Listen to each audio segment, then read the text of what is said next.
Hello, my name is Brian Boyko. I'm part of the SquarePeg development team here at MakerSquare, where we worked on a very significant problem, keeping students engaged in today's classroom. Now, teachers today have an impossible problem. With Common Core and standardized testing, things might have gotten a little monotonous, and we need to keep students engaged while still preparing them with the skills they need. Traditional edutainment offerings like Where is Carmen Sandiego, Reader Rabbit, they're okay, but they're solo endeavors. And you can't really change the curriculum once you booted them up. So we wanted to create a system that allowed the whole class to get involved and that allowed the teacher to specify or amend the curriculum.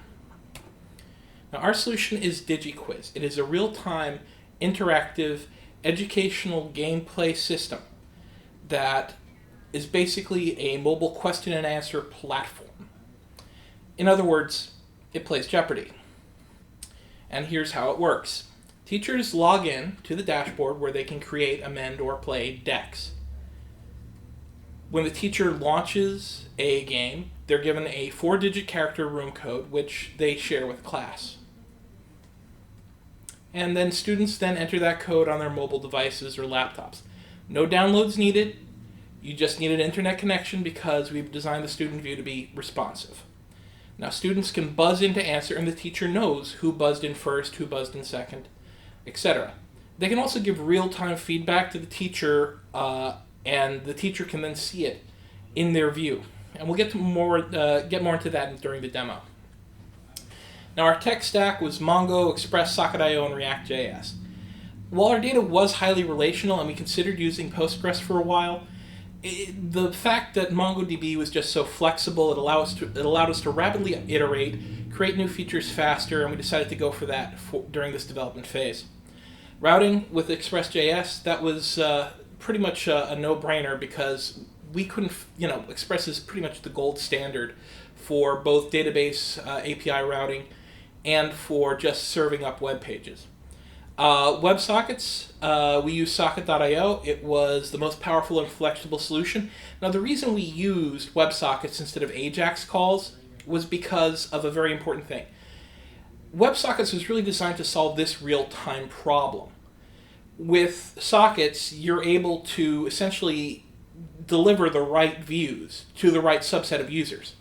What that means in layman's terms is that you can have two teachers at opposite sides of the country running two games on the same server at the same time, and they're not going to pollute each other.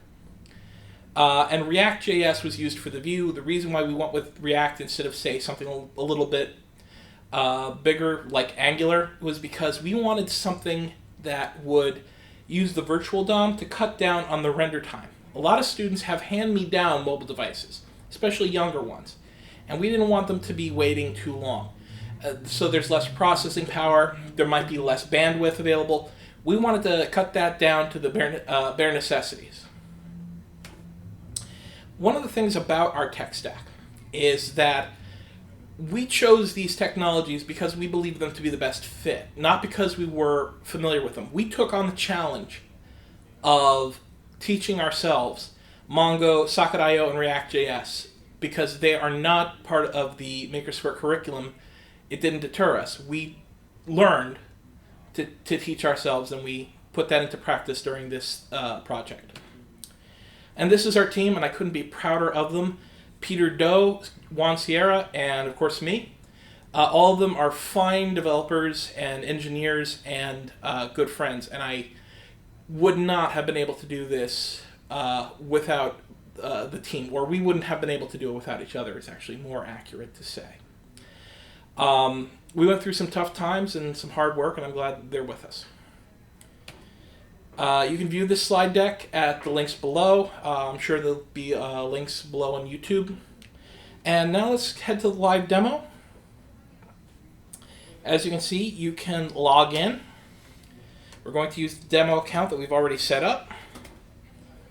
Pete set up the authentication with Facebook, which was very difficult, and I'm very happy about that. That he rose to the challenge. We're going to go to My Decks and launch this deck on JavaScript and Programming. Going to hit play and start new game. As you can see, we have a 4-digit code right here, SLGP.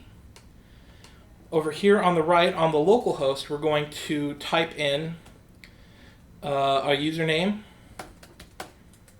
and SLGP. Join the game. And as you can see, local is added to our active players list. And local's waiting for the question. What's also interesting is, as I said, you can use a mobile device as well. So, username, Android, and code SLGP.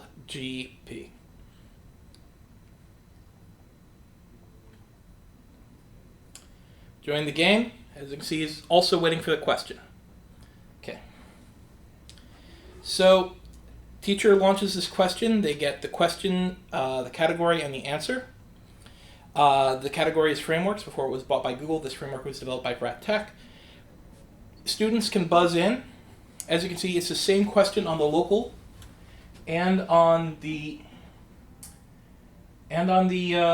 tablet device. They can buzz in. It keeps track of what order the students did buzz in. Okay. And students can also rate the difficulty of the question. And that teacher gets the live feedback as the game progresses. So if the teacher wants to, say, find out what areas they should focus on more, if a lot of students are having difficulty with one particular question, she knows that she has to go over and review it. On the other hand, if they're not having any difficulty at all, she knows she can move on, more effective use of her time. And if students are outliers, that they're really good at one subject or not, then she knows who to pair up in groups to get a more balanced group. So, that's mainly the core of it. As you see, again, it's the same on both views, and it updates pretty much instantly. We save that data to the database, and we can use that in visualization later on in our development cycle. So, in conclusion, I just wanted to say thank you for your time, and I hope you also check out Peter Doe and Juan Sierra. They're amazing, amazing people, and I'm proud to have been part of their team. Thank you.